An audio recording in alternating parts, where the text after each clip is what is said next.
Good morning, everyone. This is Priyanka Singh, and today I'm going to teach you error detection. So आज मैं आपको पढ़ाने जा रही हूँ error detection. तो हम देखते हैं कि किस तरह से बैंक पीओ के मेंस में आपको error detection आता है. आपको सेंटेंस दिया रहेगा, उसमें से आपको एरर को डिटेक्ट करना होता है. आपको you have to figure out कि विच सेक्शन शुड बी या हैज बीन एरर, उसमें किस सेक्शन में आपको एरर है. ठीक है, तो यहाँ पे हम फर्स्ट क्वेश्चन देखते हैं. Financial inclusion get a leg up. तो इसमें आपको क्या करते हो, यू हैव टू डिटेक्ट. आपको क्या करता है, एक एक वर्ड को पढ़ना होता है और detect the error in which section, किस सेक्शन में आपका एरर है.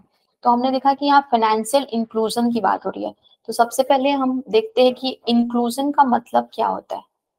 इंक्लूजन का मतलब क्या होता है, तो इसमें SION लगा हुआ, यानी कि ये एक नाउन है, ये एक नाउन है.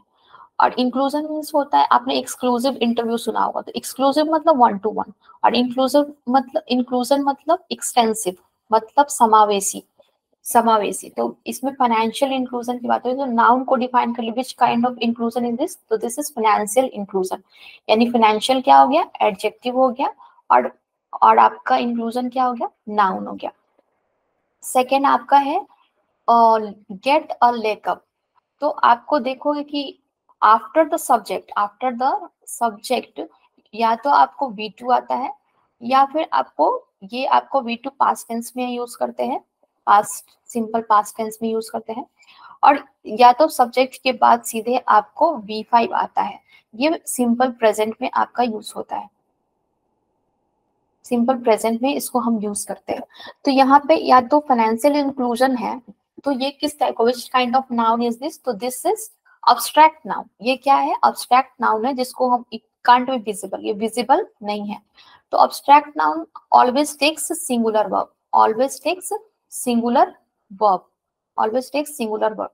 तो यहाँ पे सिंगुलर वर्ब क्या होता है, वर्ब जो है वो always be plural in its original form. अपने ओरिजिनल फॉर्म में किस फॉर्म में होता है, वो प्लूरल फॉर्म में. जैसे ईट हो गया.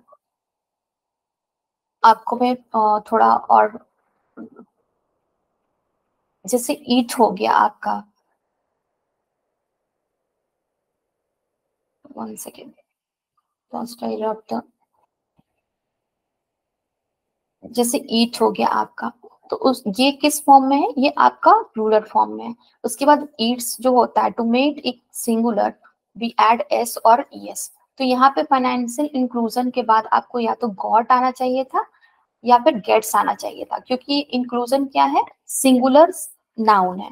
तो singular noun always take singular verb. तो यहाँ पे गेट्स आना चाहिए था, या तो गेट्स आता या गॉट आता.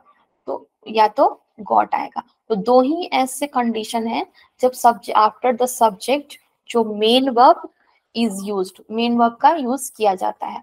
तो ये सेक्शन आपका एरर हो गया. और यहाँ पे लेगअप जो यूज किया गया है, यहाँ पे यूज किया गया है क्या, लेगअप. ये लेगअप मीन्स क्या होता है, लेगअप एक फ्रेजल वर्ब है. क्या है, लेगअप एक फ्रेजल वर्ब है. और इसका मतलब क्या होता है, phrasal verb means made of 2 words, 2 शब्दों से बना हुआ जो वर्ड होता है उसको हम फ्रेजल वर्ब कहते हैं. और इसमें फर्स्ट वर्ब जो बिलोंग करता है वो मेन वर्ब से बिलोंग करता है, मेन वर्ब होता है. और जो सेकेंड वन होता है वो प्रीपोजिशन होता है. वो क्या होता है, प्रीपोजिशन होता है.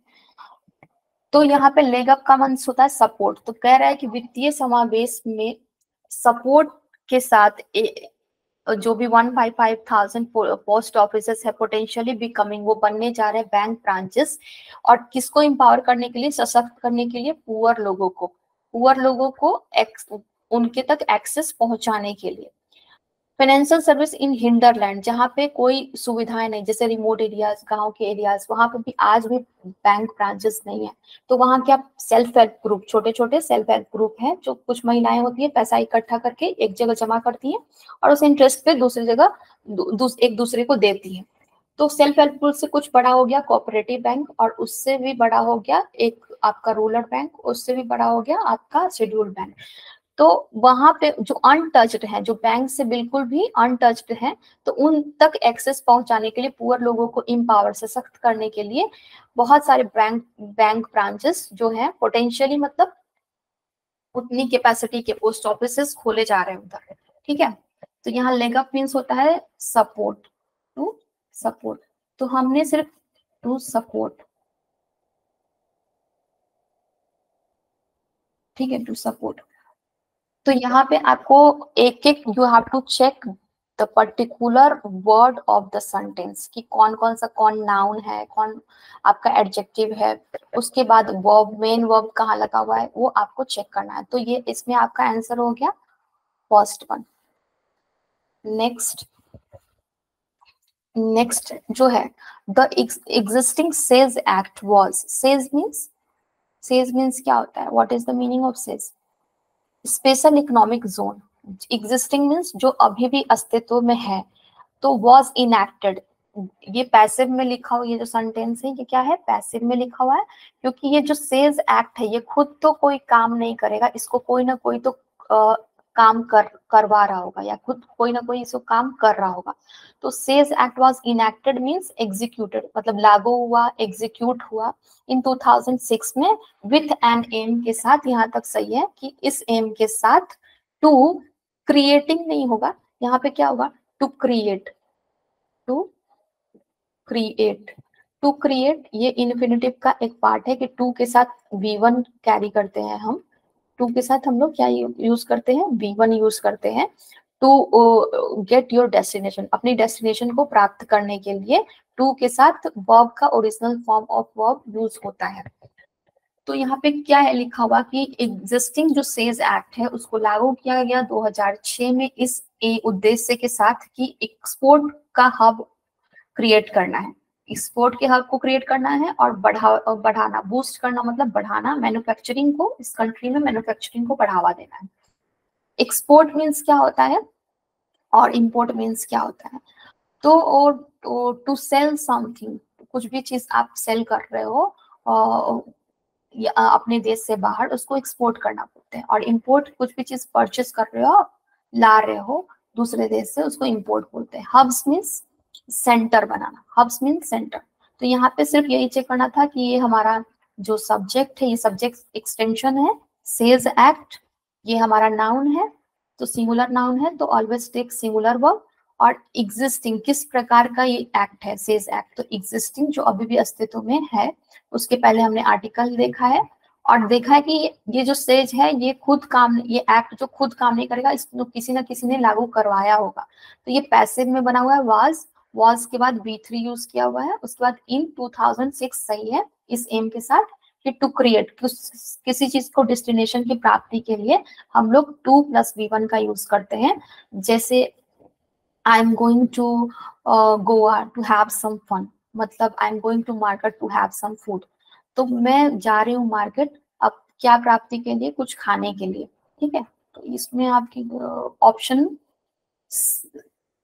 सी शुड बी करेक्टेड, वहां पे क्रिएटिंग नहीं होगा, क्रिएट होगा। Next, while it acknowledged that learning among children has been affected because of prolonged periods of school closures, देखो while it is acknowledged होगा, यहाँ पैसिव हुआ है, it जो है वो कोई एंटिटी है, वो काम खुद नहीं करे, इसलिए it acknowledged नहीं बोलेंगे। तो हम लोग बोलते हैं कि जब भी सब्जेक्ट होता है और सब्जेक्ट अगर खुद काम करे, one who does the work, तो वो एक्टिव में कहलाता है। जैसे राम इट्स मैंगो, तो राम ने खुद खाने का काम किया है, इट्स अ मैंगो, तो राम ने खुद खाने का काम किया है, इसीलिए हम राम के बाद सीधे वर्ब लाए। लेकिन अगर कोई ऑब्जेक्ट जो काम नहीं करता है, जिसपे काम हुआ है, यानी which is affected by someone, अगर उससे आगे रख के सेंटेंस बनाया जाए तो a mango is eaten by Ram, ठीक है, राम, एक मैंगो खाया गया राम के द्वारा। तो यहाँ ऑब्जेक्ट जो है, ऑब्जेक्ट के बारे में बात हो रही है, इट इज ऐसा एक्नॉलेज किया जाता है, ऐसा माना जाता है। तो यहाँ पे आपका क्या हो जाएगा, क्या लिखना है कि यहाँ पे एक ऐसा एक्नॉलेज किया जाता है। 1 सेकेंड, ऐसा एक्नॉलेज किया जाता है। तो यहाँ पे 2 एरर आपको देखने को मिलेंगे, यहाँ पे आपको 2 एरर देखने को मिलेंगे।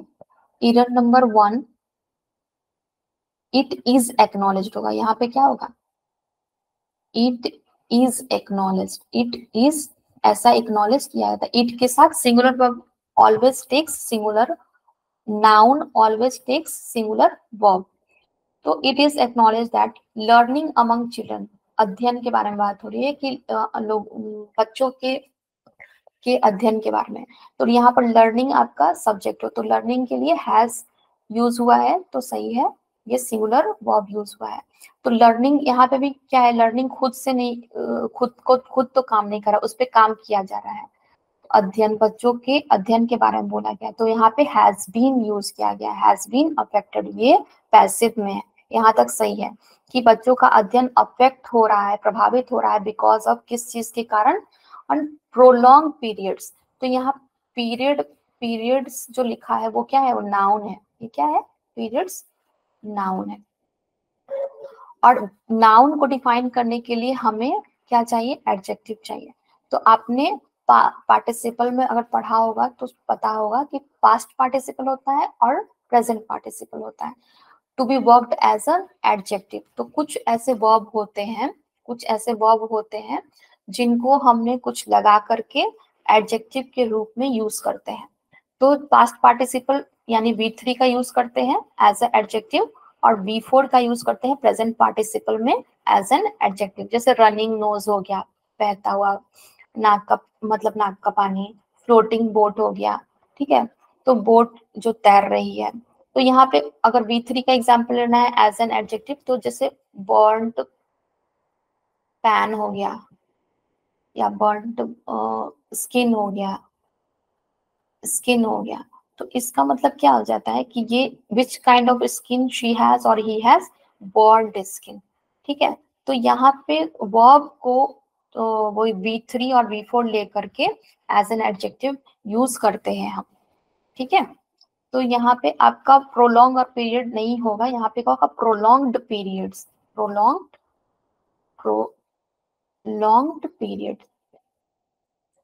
periods होगा।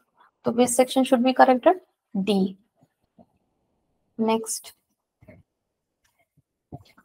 the National Security Council Secretariat, NSCS, ये एक एंटिटी है।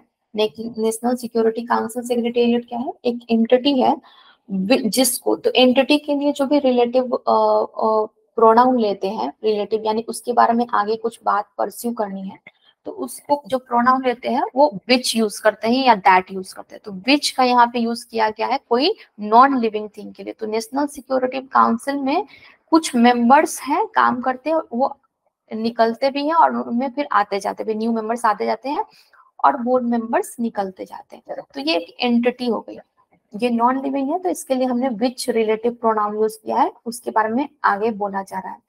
तो ये एंटिटी खुद तो काम नहीं कर रही है, इसके ऊपर काम किया जा रहा है।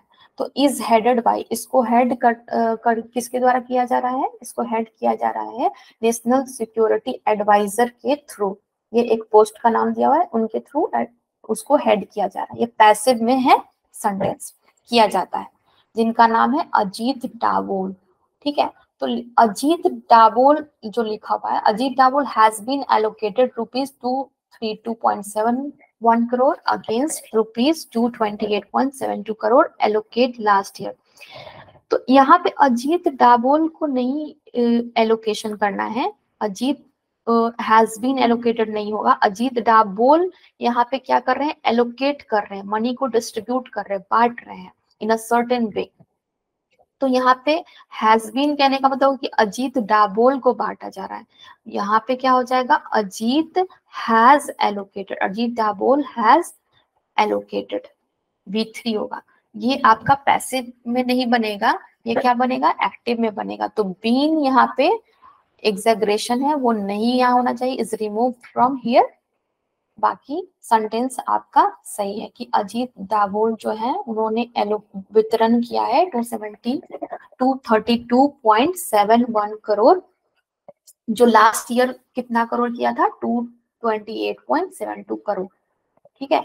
तो which section should be corrected, तो यहाँ अजीत डाबोल हैज होगा, हैज एलोकेटेड, ना कि has been. Next, the resource crunch manifest in the proposed higher debt insurance is ultimate bound to get more acute in the days ahead, given the budget's lack of growth in invigorating proposals.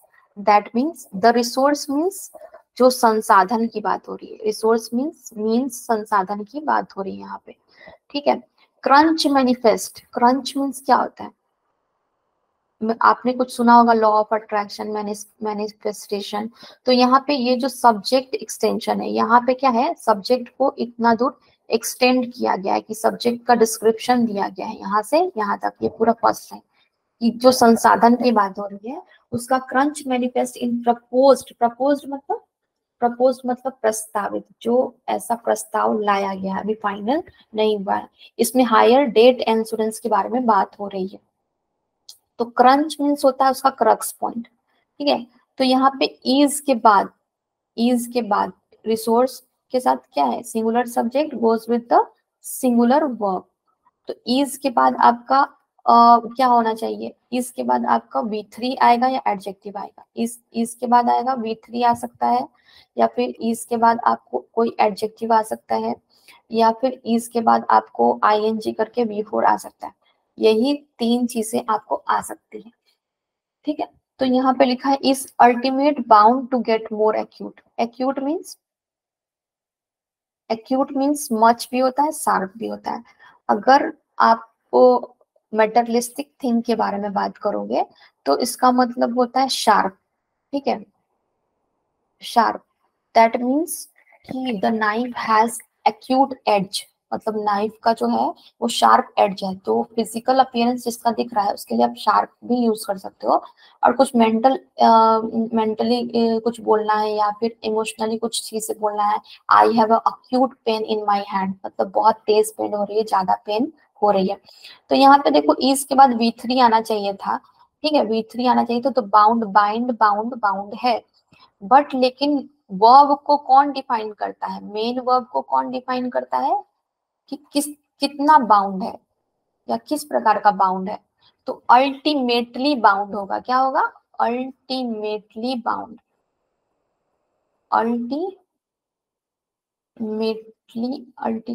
Ultimately bound होगा। क्या होगा यहाँ पे, verb को qualify करने के लिए adverb should be added, तो यहाँ एडवर्ब होना चाहिए, तो यहाँ पे अल्टीमेटली होगा। तो ये आपका option C should be corrected, sorry option B should be corrected. यहाँ पे अल्टीमेट है तो इसी को करना है अल्टीमेटली। वर्ब जो है उसी को कि which kind of bound is this, किस तरह का बाउंड होना चाहिए, तो अल्टीमेटली बाउंड होना चाहिए। To get more acute in the days ahead given the budget lack of growth। invigorating proposals मतलब, invigorating मतलब full of energy, full of energy, ठीक है।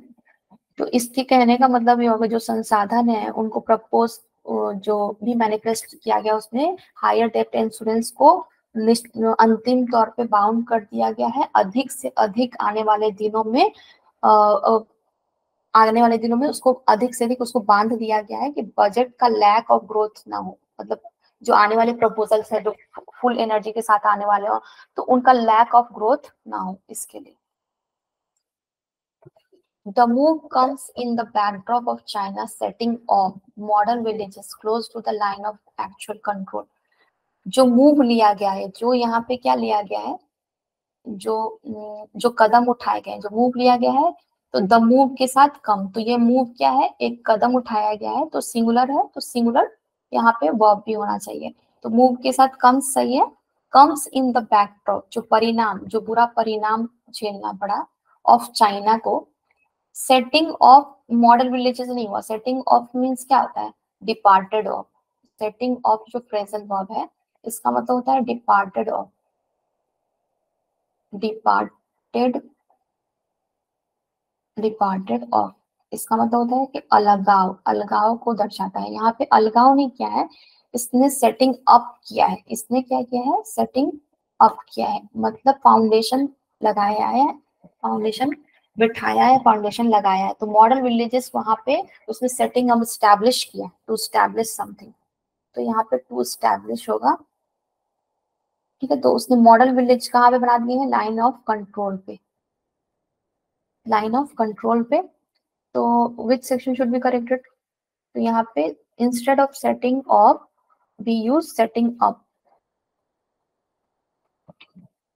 Next, the second set of appeals had been filed against a high court order declining to stay an arbitration tribunal decision, refusing to interfere with EA award. Which section should be corrected? इसमें क्या है कि appeal का, appeal, appeal means होता है adverb, sorry appeal means होता है verb, ठीक है, अपील मीन्स अपील करना, टू अप्लाई समथिंग, और यहाँ अपील्स लगाए। तो कुछ कुछ दूसरे पार्ट्स ऑफ स्पीच भी हैं जो एस लगा करके उनका नाउन जैसा यूज करते हैं, उनको हम नाउन की तरह यूज करते हैं। जैसे ऑर्डर मतलब होता है आदेश देना, ठीक है, और ऑर्डर मीन्स होता है आदेश, मतलब ऑर्डर मीन्स होता है नाउन, मतलब आदेश, ठीक है। जैसे the orders has been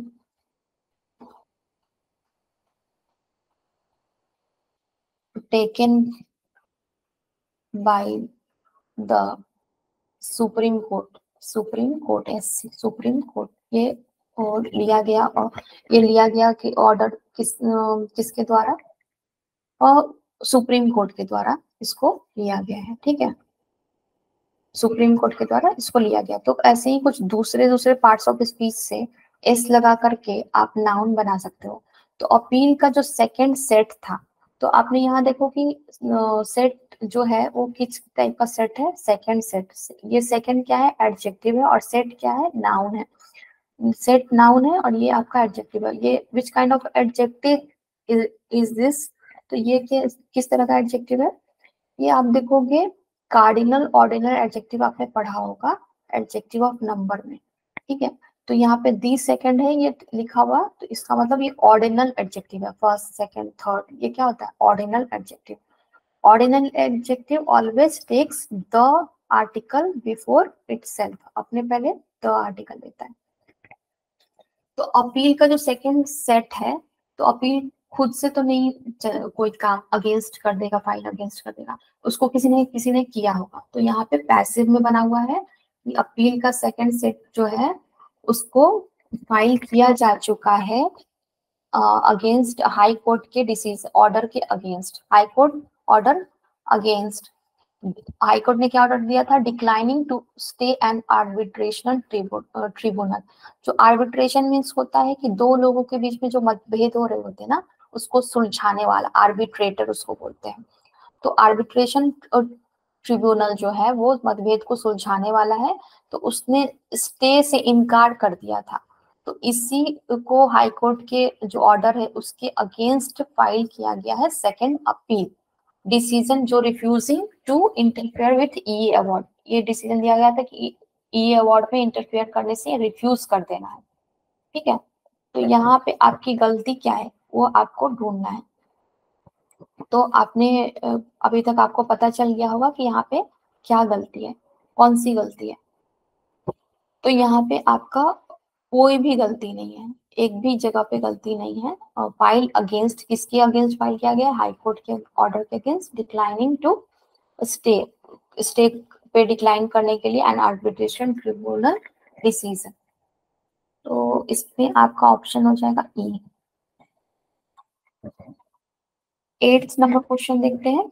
last year the share of the health sector was 2.14% and this year it is 2.19%. It's almost the same, he said. मतलब लास्ट ईयर जो हेल्थ सेक्टर में जो शेयर था, हेल्थ सेक्टर का जो share था वो 2.1% था और इस ईयर 2.19% है। तो इट्स और इट में फर्क है। अगर ये वाला इट्स लिखा हुआ है, ये लिखा हुआ इट्स, इसका मतलब क्या होता है और इसका मतलब क्या होता है,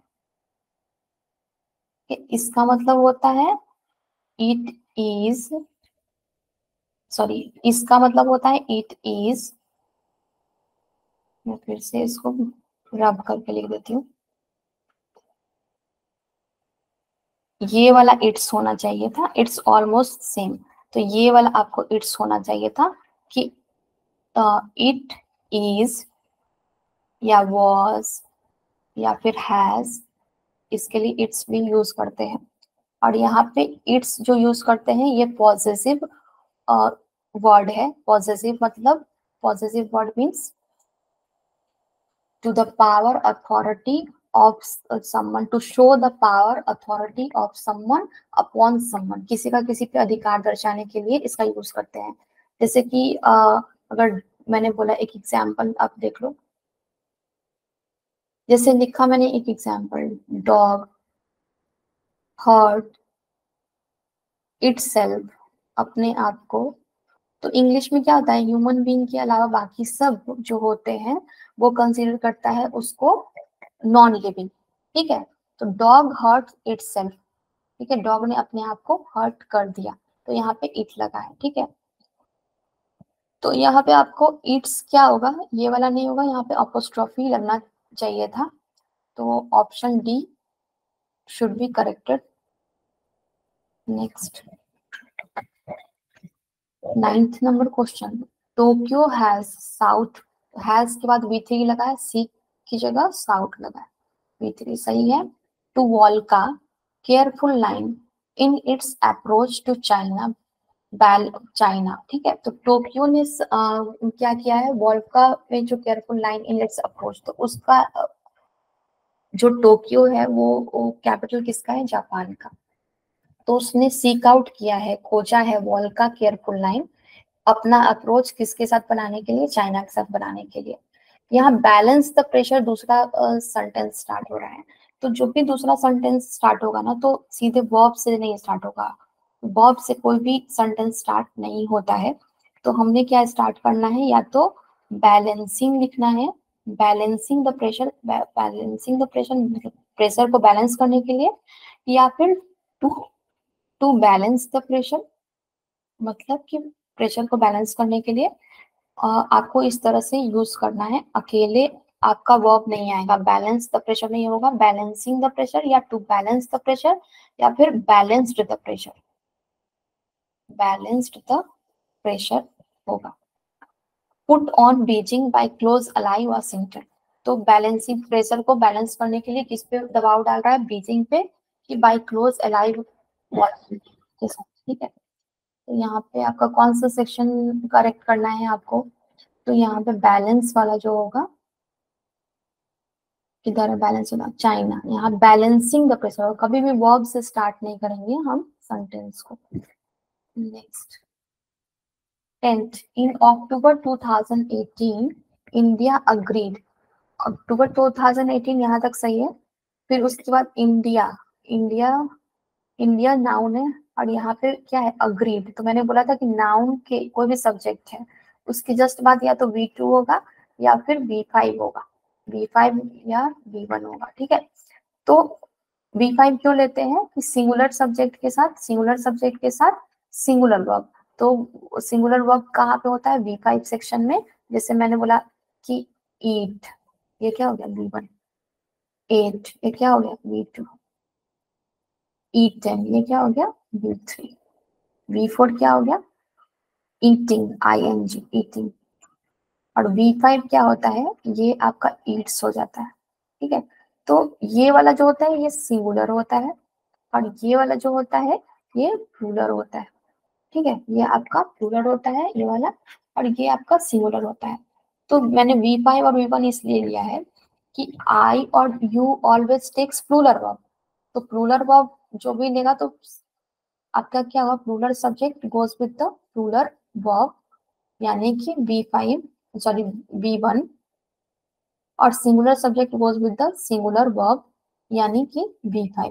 ठीक है, और दूसरा जो पास्ट टेंस में होता है वो क्या होता है, सीधे V2 ले लेते हैं। ठीक है, तो यहाँ पे इंडिया अग्रीड है यानी V2 लिया है कि इन 2018 में इंडिया ने अग्री किया टू परचेस करने के लिए, टू परचेस भी सही है, खरीदने के लिए 5 रशियन S-400 सेल्फ प्रोपेल्ड, स्वचालित खुद से चलने वाली सरफेस टू एयर, 5 खरीदा है ना, आपने देखना है कि यहाँ 5 खरीदा है, तो यहाँ सिस्टम लिखा है, यहाँ पे क्या होना चाहिए, systems, यहाँ क्या होना चाहिए, systems for approximately $5.4 billion during a state visit by Vladimir Putin. तो क्या बोले कि इंडिया अग्री कर लिया है खरीदने के लिए 5 रशियन S-400 स्वचालित सरफेस मतलब सतह से हवा की ओर मारक क्षमता वाली सिस्टम्स, बहुत सारे मशीन्स, 5 मशीन्स, जिनका अप्रोक्सीमेट वैल्यू क्या है, वो 5.4 बिलियन। और ड्यूरिंग द स्टेट विजिट, तो ये किसके द्वारा स्टेट विजिट किया गया था, प्रेसिडेंट व्लादिमीर पुतिन के द्वारा, उस दौरान इंडिया ने परचेज की। नेक्स्ट यहाँ पे आपको 11 to 20 में क्या आ जाएगा कि each sentence has been divided into 5 parts, ई तक 5 भागों में बांटा गया है, और उसमें the error if any will be in one sentence only, अगर कोई एक ही सेंटेंस में error है तो choose the incorrect sentence as your answer, जो इनकरेक्ट सेंटेंस है उसी को वही आपका आंसर होगा। अगर कोई भी एरर नहीं है तो option E will be your answer. तो 11th नंबर क्वेश्चन देखते हैं। तो यहाँ पे लिखा है द एप्लीकेशंस। तो एप्लीकेशंस जो है वो नाउन हो गया आपका, ये क्या है, नाउन है, और यहाँ पे आर्टिकल, नाउन के पहले 2 आर्टिकल विल बी यूज्ड, किया गया है, यूज किया गया।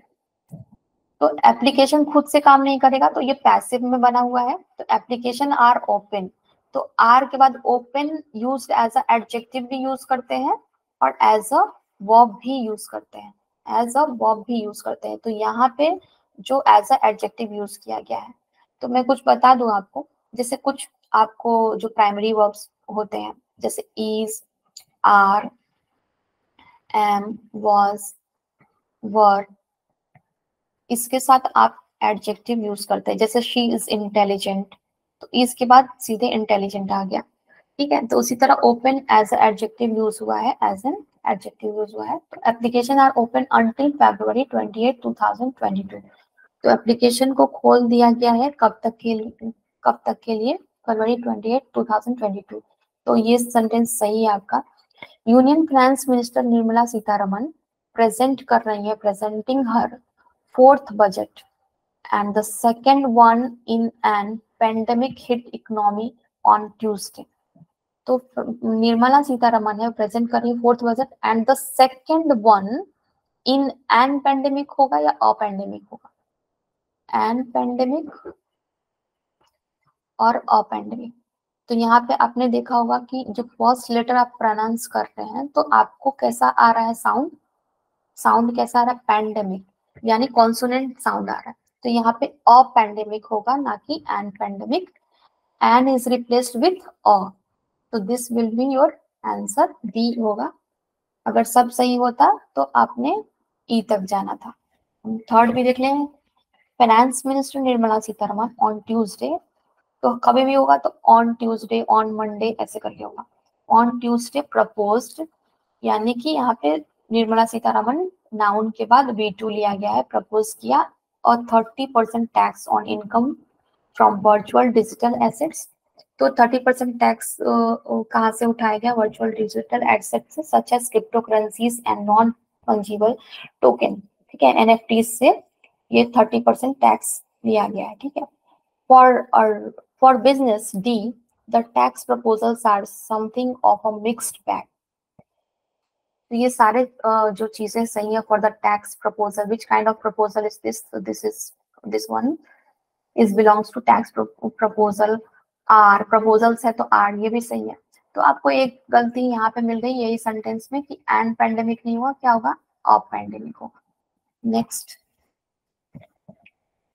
12 नंबर क्वेश्चन देखते हैं। The private industry is to be, ये भी पैसिव में है, उसको करना है इनकरेज्ड, ठीक है। तो जब भी इज के साथ आपको बीइंग रहे या फिर बी रहे, इज टू बी रहे, बी रहे, तो या बीन रहे, तो आपने क्या लेना है, ऐसे करके B3 यहाँ यूज करेंगे, यहाँ क्या यूज करेंगे, B3 यूज करेंगे। तो इनकरेज सही है। Private industry is to be encourage to take part in, मतलब पार्टिसिपेट करना इन R&D वर्क में, ठीक है। Second, 68% of the defense budget is earmarked for domestic procurement. तो आपने देखा होगा कि embarked on यूज करते हैं प्रीपोजिशन, तो embarked on यूज करते हैं to start something, to initiate something, किसी चीज को स्टार्ट करने के लिए। तो यहाँ पे लिखा कि फर्स्ट वाला है कि प्राइवेट इंडस्ट्री को इंकरेज किया जाता है पार्ट लेने के लिए R&D वर्क में। और सेकेंड वन है कि 68% जो डिफेंस बजट का 68% है, तो आपने परसेंटेज दिया हुआ है तो ऑल उसके साथ उसको हम एक ही कंसीडर करते हैं और उसके साथ सिंगुलर वर्ब ही आएगा, इज आएगा, तो ये सही है। इम्बार्क किया गया है इसको डोमेस्टिक प्रोक्योरमेंट के लिए। सी देखते हैं कि दिस विल हेल्प, तो आपने जितने भी मॉडल वर्ब्स हैं विल, वुड, शैल, शुड, ठीक है, ought to, used to, may,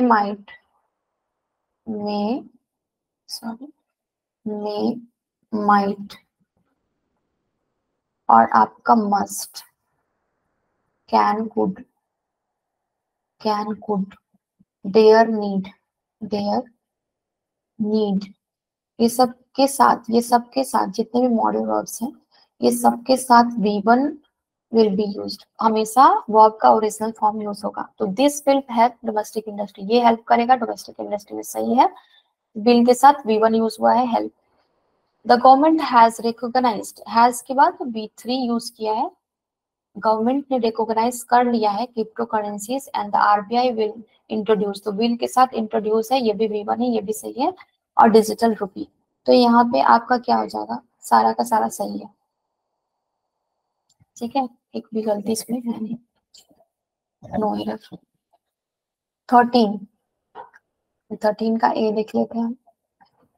if I were you, अगर मैं तुम होता तो I would accept their offer, तो मैं उनके ऑफर को एक्सेप्ट कर लेता।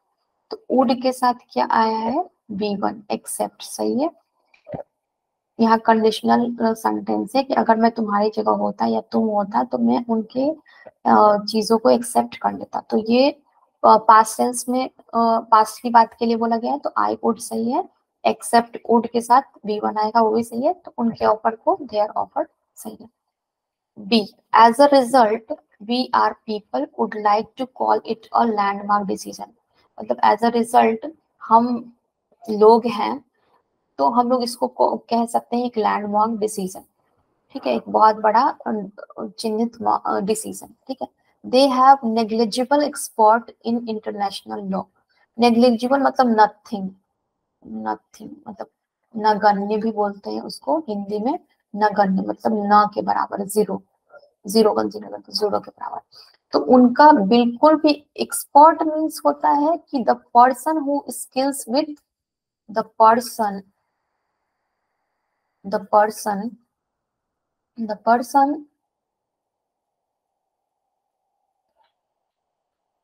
who skilled with वो जो पर्सन जो हर चीज के स्किल से जो उसको वो परिपूर्ण है उसको एक्सपर्ट बोलते हैं, किसी पर्सन के लिए हम कंसीडर करते हैं। और यहाँ पे क्या होगा, नेग्लिजिबल, एक्सपर्टाइज होगा, एक्सपर्टाइज होगा, मतलब कि यहाँ पे नॉलेज और टैलेंट और स्किल की बात हो रही है, नॉलेज की बात हो रही है और टैलेंट और स्किल की बात हो रही है, ठीक है। तो लिखा है कि उनके पास कोई भी एक्सपर्टाइज नहीं, उनके पास कोई भी स्किल नहीं है इंटरनेशनल लॉ में, मतलब अंतरराष्ट्रीय कानून में कोई भी उनके पास स्किल नहीं है। डी देख लेते हैं, तो ये आपका एक्सपर्टाइज होगा ना कि एक्सपर्ट होगा, तो आपका option C will be your answer, ठीक है। 14 A, the High Court in appeal, which confirming the bail of Allen, choose to set aside the bail granted to Thwa. Allen और Thwa जो है वो नेम है, ठीक है। तो हाई कोर्ट इन अपील में, मतलब अपील में, while confirming, जबकि कंफर्म किया, बेल किसका कंफर्म किया, एलन का बेल को उन्होंने कंफर्म कर दिया, एलन के बेल को उन्होंने कंफर्म कर दिया है। और सेट असाइड एक फ्रेजल वर्ब है, इसका मतलब होता है सिटिंग ऑन द बेंच, मतलब मतलब तटस्थ रहना, अलग रहना, ठीक है। और चूज किया कि थ्वाहा के जो ग्रांट करना था बेन को, उसके मामले में उसने तटस्थ रहना, अपने आप को अलग करना, इस मामले से अलग करना ही उन्होंने चूज किया है, ठीक है। तो ये सही हो गया आपका। बी देखो, the former approach is reflected in Zahoor Ahmad Sahab Batali and the letter होगा, यहाँ पे लेटर नहीं होगा, इन थ्वाहा फजल। देखो लेट है ना, ये क्या है, एडजेक्टिव है, और इसी का जो कंपैरेटिव होता है ना, वो क्या होता है, लेटर। लेट, लेटर देन, ऐसा लेटर होता है। तो इसका जो मतलब होता है बाद में, ठीक है। तो कहने का मतलब होता है ना कि I will call you back later, I will call you back later, बाद में आपको मैं कॉल करूंगा, ठीक है। तो ये एडवर्ब है, ये क्या है, एडवर्ब। और यहाँ पे एक फॉर्मर और लेटर आपने पढ़ा होगा, फॉर्मर मतलब प्रीवियस वन, दो दो में से फर्स्ट वन को चूज करने के लिए फॉर्मर, फॉर्मर, और लेटर मतलब सेकेंड वन को चूज करने के लिए आपने बोलना है लेटर। तो to choose second one, to choose second, the second one, the second one from,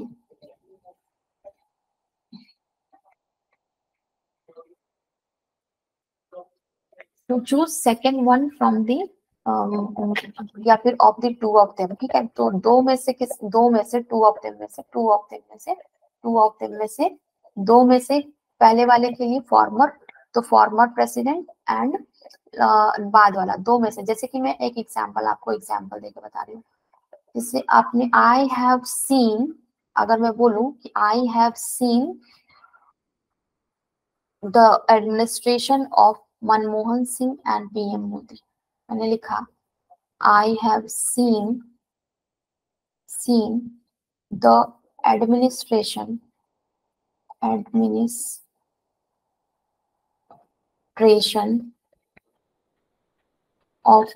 of Manmohan Singh and Modi, ठीक है। द फॉर्मर मतलब दो में से पहले वाले को इंडिकेट करने के लिए, the former belongs to the Congress party, Congress party, former वाला जो बिलोंग करते हैं वो कांग्रेस पार्टी से, and the latter belongs to, and the latter मतलब बाद वाला, and the latter belongs to BJP, BJP party. तो दो में से पहले वाले को अगर इंडिकेट करना है तो फॉर्मर, और सेकंड वाले को तो लेटर। तो यहाँ दिखा है कि द फॉर्मर अप्रोच, जो पहला अप्रोच था, तो is reflected in Zahoor Ahmad साहब बतानी, रिफ्लेक्ट किया जाता है, ठीक है, इन जमू ये जो भी नाम है उनको। और द लेटर इन थ्वाहा फजल, तो लेटर वाला जो अप्रोच अपनाया गया वो थ्वाहा फजल के लिए पर्टिकुलरली अपनाया गया। तो यहाँ लेटर नहीं होगा, बाद में नहीं होगा, यहाँ पे क्या होगा, लेटर होगा, क्या होगा, LATTER, लेटर होगा। और इन दोनों के साथ द आर्टिकल ऑलवेज दिया जाएगा, always takes the article before its. तो option B will be your answer. Next 15, a healthy and productive workforce, ठीक है। तो हेल्दी और प्रोडक्टिव जो work, which kind of workforce is this, किस तरह का वर्कफोर्स है उधर, तो वो क्या है, हेल्दी और प्रोडक्टिव है, यानी कि एडजेक्टिव लगा हुआ है और उसके पहले आपने आर्टिकल लगा हुआ है, यहाँ तक सही है। तो ये जो वर्कफोर्स है, जो काम है, इसको खुद नहीं कोई इस पे किया जा रहा है कुछ चीज, तो will be the life force, ये क्या हो जाएगा, ये एक लाइफ फोर्स होगा, जिंदगी का फोर्स होगा, of all plans to build India of the future, मतलब इंडिया के भविष्य को बनाने के लिए, इंडिया के भविष्य को बिल्ड करने के लिए सारे प्लान का लाइफ फोर्स होगा। तो ये सही है। We truly have a long way to go in build health resilience. हमें बहुत दूरी तय करनी पड़ेगी इन बिल्डिंग, यहाँ पे आपने प्रिपोजिशन आया है ना, तो प्रीपोजिशन के बाद नाउन आता है, प्रीपोजिशन के बाद क्या आता है, नाउन आता है। तो बिल्ड क्या है आपका, वर्ब है, बिल्ड क्या है आपका, वर्ब है। तो उसको हमने नाउन बनाना है तो बिल्डिंग बनाना हो, क्या होगा, बिल्डिंग बनाना होगा। तो आफ्टर द प्रीपोजिशन हमने क्या लेना है, नाउन लेना है। और यहाँ पे लिखना है, यहाँ पे लिखा है we truly have a long way, हमें बहुत दूरी चलना होगा, टू गो किस चीज के लिए, in building health resilience, health resilience को बिल्ड करने के लिए। ठीक है, तो option B would be corrected, option B को आपने करेक्ट कर लेना है। इसमें इन बिल्ड नहीं होगा, कभी भी प्रीपोजिशन के बाद में वर्ब यूज नहीं होगा, प्रीपोजिशन के बाद में नाउन यूज करते हैं, ना कि verb.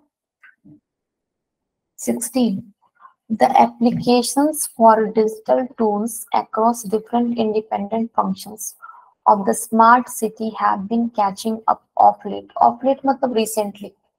Of late means recently. Recently. तो एप्लीकेशन किस चीज के लिए है, डिजिटल टूल्स के लिए है। ठीक है, अक्रॉस डिफरेंट इंडिपेंडेंट फंक्शंस, बहुत सारे स्वतंत्र जो फंक्शंस करने हैं ऑफ स्मार्ट सिटी के लिए। तो यहाँ पे आपका एप्लीकेशंस है नाउन और उसके साथ प्लूरल नाउन है, तो यहाँ पे प्लूरल वर्ब लिया गया है। तो एप्लीकेशन कोई ना कोई मतलब उसको कोई ना कोई एग्जीक्यूट करेगा ना, दूसरा खुद से एग्जीक्यूशन तो इसका नहीं होगा। तो इसमें हैव बीन पैसिव में है तो सही है। और ठीक है, तो इसमें एप्लीकेशन जो किया जा रहा है कैचिंग अप ऑफ लेट, ये पैसिव में नहीं एक्टिव में है, सॉरी। इसमें बोला जा रहा है कि एप्लीकेशन को कैचिंग अप मीन्स अभी हाल ही में उसको आगे बढ़ाया जा रहा है, उसको जैसे बोलते हैं ना कि I catch up the train, मैंने ट्रेन को पकड़ लिया, तो वैसे ही ये कैचिंग अप एक फ्रेजल वर्ब है। ठीक है, तो अभी उस चीज पे काम किया जा रहा है। ठीक है, B, we also find adoption in China to be quite interesting, like New Padgaon area in Shanghai. हम देखते हैं, तो वी फाइंड हो सकता है या वी फाउंड हो सकता है, दो चीजें हो सकती हैं। तो यहाँ पे वी फाइंड है यानी प्रेजेंट टेंस में, सिंपल प्रेजेंट टेंस में बनाया हुआ है, प्लूरल वर्ब के साथ, प्लूरल नाउन के साथ प्लूरल वर्ब। ठीक है, तो हमें पता लगता है कि अडॉप्शन किस चीज का, दो वर्ब एक साथ नहीं आते हैं, तो वहां पे अडॉप्शन क्या है, नाउन है। हमें पता लगता है कि adoption in China to be quite interesting, बहुत इंटरेस्टिंग होगा, like new Pudong area in Shanghai, जैसे कि न्यू पड़गांव एरिया संघाई में अडॉप्ट किया गया उस तरह से। सी देखिए, faster mobile networks are at the heart of smart cities and are enabling people to do more on the move. तो आपने पता करना है कि ये क्या है, नेटवर्क्स, ये क्या है, नाउन है। नेटवर्क्स क्या है आपका, नेटवर्क्स क्या है, नाउन है। और नाउन को विच kind of network is this, this is mobile network. और इसमें पूछा जा रहा है कि दिस इज मोबाइल नेटवर्क, तो ये एडजेक्टिव आपका हो गया। और ये कितना हाउ मच इट वुड, मतलब किस प्रकार का, which kind of mobile network is this, तो this is faster mobile network, तो ये आपका एडवर्ब है, एडवर्ब है। उसके बाद नेटवर्क्स लगा है तो प्लूरल वर्ब जाएगा, तो आर लगा है, तो ये सही है आपका। At the heart of smart city, ये स्मार्ट सिटीज का हार्ट है, मतलब दिल है। और क्या कर रहा है, आर इनेबलिंग पीपल, पीपल को इनेबल कर रहा है, पीपल को सम्मिलित कर रहा है, to do more on the move, मतलब आगे और अच्छा करने के लिए और आगे बढ़ने के लिए। D, A small child is accidentally separated with नहीं होगा, सेपरेटेड फ्रॉम होगा, क्या होगा, इंस्टेड ऑफ सेपरेटेड विथ, या फिर with is replaced with from, with को रिप्लेस किया जाएगा किसके साथ, फ्रॉम के साथ। किसी भी चीज को सेपरेट करना है, अलग करना है, तो फ्रॉम प्रीपोजिशन का यूज होता है। ठीक है, तो स्मॉल चाइल्ड को एक्सीडेंटली सेपरेटेड फ्रॉम हो गया यहाँ पे, ये फ्रेजल वर्ब है। और सेपरेट जो है वर्ब है, और उसको क्वालिफाई करने के लिए एक्सीडेंटली एडवर्ब यूज किया गया है यहाँ पे। तो उसके अपने फैमिली से डिपार्टेड ऑफ कर दिया गया, सेपरेट कर दिया गया। एक्सीडेंटली मतलब कोई दुर्घटना हो गई अचानक से, उसको सेपरेट कर दिया गया। इन सब 1000 of miles away from home, मतलब कि कहाँ पे खत्म हुआ, वो अपने घर से बहुत दूर जा पहुंचा, 1000 ऑफ माइल दूर जा पहुंचा। तो डी सेक्शन को करेक्ट करने की जरूरत है आपको। 17 देखिए, द फर्स्ट, तो यहाँ पे कलेक्शन, कलेक्शन नाउन है और आपको नाउन को डिफाइन करने के लिए एडजेक्टिव है कि which kind of collection is this, first collection. First, तो ये किस तरह का एडजेक्टिव है, which kind of adjective is this, तो first that means number of adjective, cardinal adjective है, सॉरी ऑर्डिनल एडजेक्टिव है। ऑर्डिनल में फर्स्ट सेकंड थर्ड ये सब यूज होता है, और ऑर्डिनल के साथ ऑलवेज टेक्स द आर्टिकल, ठीक है। तो the first collection for fall winter is heavy, ठीक है। तो इज के साथ यहाँ पे एडजेक्टिव यूज हुआ है, सही है कि फॉल विंटर का जो फर्स्ट कलेक्शन है वो क्या था, बहुत हैवी था, बहुत ज्यादा था। And has a lot of trenches, trenches बहुत सारे ट्रेंचेस थे, जैकेट्स थे, ट्राउजर्स थे, स्कर्ट्स थे, dresses, and dresses in olives brown, olive colour होता है, ठीक है। ऑलिव को हिंदी में जैतून बोलते हैं, उसका ऑयल भी मिलता है। तो ऑलिव कलर का, ब्राउन कलर का, ब्लू कलर का, पिंक कलर का ड्रेसेस उनके पास थे, जो भी थे। तो ये सही है आपका A. The tax revenue for financial year 23 have been estimated, उसको इस पैसिव में बना हुआ है, उसको अनुमानित, एस्टिमेटेड मतलब अप्रोक्सीमेटेड, अनुमानित, लगभग, estimated in a very conservative manner, उसको बहुत ही कंजर्वेटिव ट्रेडिशनल मैनर में, नैरो मैनर में, ट्रेडिशनल, ट्रेडिशनल और कंजर्वेटिव मतलब ट्रेडिशनल और नैरो भी होता है, कि नैरो मैनर में उसको एस्टिमेट किया गया है टैक्स रेवेन्यू को। टैक्स मतलब कर, रेवेन्यू मतलब राजस्व।